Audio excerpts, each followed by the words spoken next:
Hello, my dear children. Today we are going to read and understand poem 4 from our course book, and name of the poem is How to Tell Wild Animals. It is written by Caroline Well. So in this poem, the poet has explained the characteristics of various wild animals in a very funny way. बहुत ही मजाकिया अंदाज में बहुत सारे animals को इन्होंने इस पोएम में इंट्रोड्यूस किया है हमें, and she has used a language which is humorous. बहुत ही मजाकिया लैंग्वेज यूज़ की है. In the poem How to Tell Wild Animals, the poet describes various wild animals and their qualities. She explains how we can recognize the Asian lion, the Bengal tiger, the leopard, the bear, the hyena, and the crocodile. The poet describes the wildlife vividly and in lively manner. तो हर जानवर को अलग अलग उनकी विशेषताएं बता के, उनके कैरेक्टरिस्टिक बता के हमारे सामने पेश किया गया है. So let's read the poem line by line. If ever you should go by chance to jungles in the east, and if there should to you advance a large and tawny beast, if he roars at you as you're dying, you'll know it is the Asian lion. So this is the very first stanza of our poem, and the poet here says that if the reader comes across an animal whose skin is yellowish brown, tawny का मतलब होता है yellowish brown, तो ये हमें बता रही है कि अगर बाय चांस कभी आप ईस्ट के जंगल्स में चले जाते हो और वहाँ आपको एक ऐसा क्रीचर, एक बड़ा सा large and tawny yellowish brown colour का कोई बीस्ट इज एनिमल आपको मिल जाता है अगर, and if he roars at you as your dying, और वो इतना खूंखार होगा कि अपनी रोर से, अपने आवाज़ से ही आपको डर के मारे आपकी जान निकल जाएगी उसकी आवाज़ सुन के. सो अगर ऐसा हो, you'll know it is the Asian lion. तो यहाँ पे जो पोएट है वो क्या बताने की कोशिश कर रहे हैं, ये एक ह्यूमरसली हमें एक्सप्लेन कर रहे हैं कि एशियन लायन जो है, how it could kill a person with its roar, कैसे वो डरा के ही किसी इंसान को मार सकता है.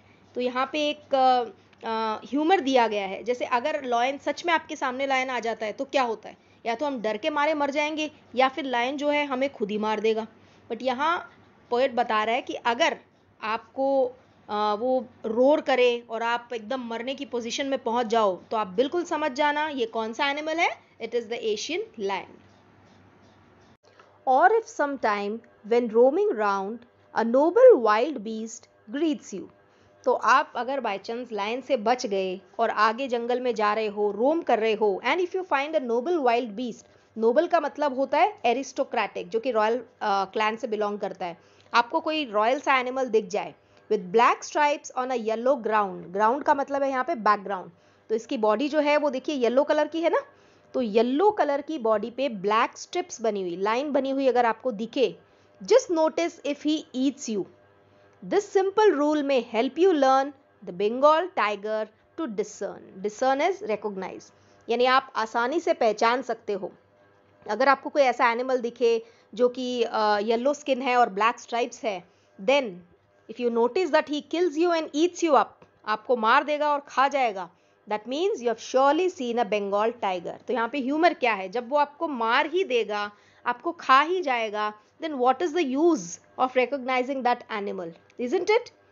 So यहाँ बंगाल टाइगर को कैसे पहचाना जाए ये पोएट ने बताने की कोशिश की है.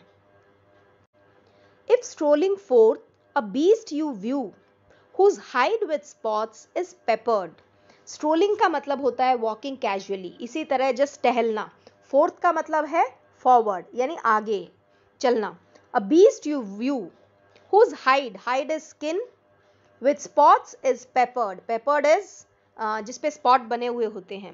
तो ये पोएट यहाँ पे कह रहे हैं that if you are casually walking in a jungle and if you meet an animal who has a skin with spots on it, as soon as he has leapt on you, what is leapt, यानी कि किसी के ऊपर jump करना, झपट्टा मारना, you'll know it is the leopard.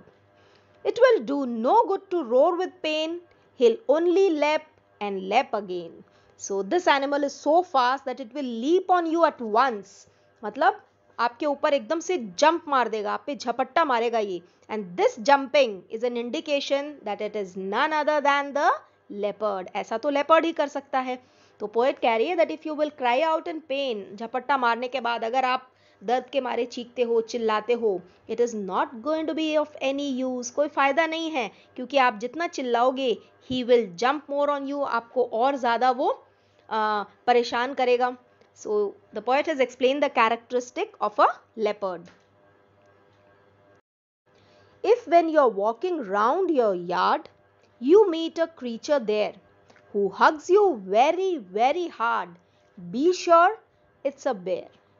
So अब यहाँ पे poet कह रही है that when you're walking round your yard, आप अपने घर की लॉन एरिया में ऐसे ही टहल रहे हो and you meet a creature which hugs you tightly, जो आपको बहुत कस के गले लगा ले. So आप समझ सकते हो that it is none other than a bear, एक भालू है ये. If you have any doubts, I guess he will give you just one more caress. Caress is a gentle touch. तो यहाँ पे bear की characteristic explain की है. She tells that if you're still in doubt, आपको फिर भी doubt है कि ये कौन सा animal है, hug करने के बाद भी, if you're doubtful, so the easiest way is that he will keep hugging and touching you very gently. आप जितना उससे छुड़ाने की या समझने की कोशिश करोगे वो आपको और जोर से हक करेगा, क्योंकि बेर की तो खासियत होती है ना, ये बिल्कुल आपको कस के मार डालता है, ये उसकी आइडेंटिटी है. So you can recognise the bear with this. Though to distinguish beasts of prey, a novice might nonplus. So distinguish का मतलब होता है डिफरेंस पता करना, डिफरेंशिएट. बीस्ट्स ऑफ प्रे का मतलब है animals which hunts other animals for food. And novice का मतलब होता है someone who is new to job, कोई नए नए काम पे लगता है.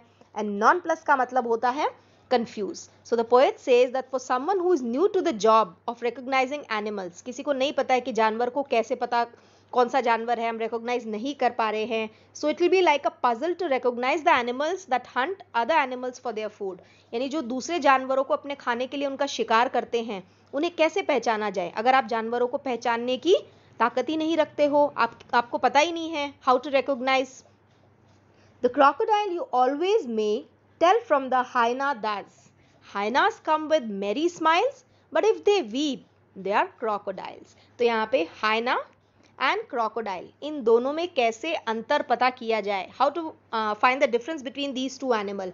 तो पोएट क्या कहते हैं, he says that hyenas will be smiling whereas if it is a crocodile it is always in tears. हम कहते भी है ना मगरमच्छ के आंसू, जैसे नकली से आंसू, अगर कोई रो रहा है तो हम कहते हैं मगरमच्छ के आंसू है. तो दोनों एनिमल के बारे में बताया गया, हालांकि दोनों ही डेंजरस है, लेकिन कह रहे हैं अगर कोई हंसता हुआ दिखे तो दैट इज हाइना, और अगर कोई रोता हुआ दिखे then it is crocodile. The true chameleon is small, a lizard sort of thing. He hasn't any ears at all and not a single wing. तो यहाँ पे एक और एनिमल की कैरेक्टरिस्टिक इन्होंने बताने की कोशिश की है, that is chameleon, which is a very small creature and it looks exactly like a lizard. आप सबने घरों में देखी होगी ना छिपकली, बिल्कुल वैसा ही दिखता है. But the difference is between the lizard and chameleon is a chameleon doesn't have years and it doesn't have wing also. ना उसके कान होते हैं ना उसके पंख होते हैं. If there is nothing on the tree it is, यहाँ पे टिज लिखा हुआ है, that means it is. It's the chameleon you see. तो अगर आप देखते हो एक पेड़ पे, if you see a tree and find nothing else on it, आपको लगता है कुछ नहीं है यहाँ पे, then there must be surely a chameleon sitting on it because it had changed its color into the color of tree. इसकी खासियत होती है ना, ये जहाँ भी जिस जगह पे बैठा होता है उस जगह अपने आसपास का कलर जो है अपनी बॉडी वाला सेम कलर भी अपनी बॉडी की बना लेता है वो. So let's now see the summary of the poem so that आपने जो भी पढ़ा है समझा है वो एक बार फिर से recap हो जाए. The poet is describing the various wild animals. These animals are very dangerous and she has introduced them one by one in a very funny way. First of all, she tells us about an Asian lion. She says that if you are visiting the jungles of the east and there you see an animal which has tawny skin and he roars so loudly that you will die out of fear, this means that you have seen an Asian lion.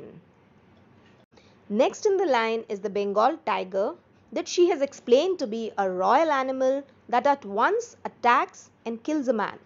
She says by adding humor that if this beautiful black striped animal kills you and eats you, then you have surely met a Bengal tiger. After this, she says that if the reader met an animal that has black spotted skin and it at once jumps on him, then it means that the reader has met a leopard. Moreover, she says that if one will cry out in pain, it may be of no use as the leopard will not stop attacking him. Then she moves on to the bear that she says will hug very tightly. This is the way to recognize a bear, as it kills a person by hugging him very tightly. So she says that the bear will continue to hug us tightly, and that is the only way to recognize him. After this, she asks a question to the readers that do they know how to recognize beasts that hunt their prey? Here she explains about hyenas, which she thinks have a smiling face, and the crocodiles that have tears in their eyes. This can be seen when they are killing their prey. The last one in the list is the chameleon. She says that it is a lizard-like creature which doesn't have ears and wings just like a lizard. Only this can help you differentiate between a lizard and a chameleon. She further says that the chameleon has a quality of changing its color according to the color of the surface. So to explain this, she says that if the reader looks at the tree and if he can only see the tree, this means that there is a chameleon sitting on it which has already turned its color to brown just like the branch of the tree. So children, I hope you have understood the whole poem. Still, if there is any doubt in it, if you haven't understood any concept, any paragraph, you can ask me anytime. Have a good day.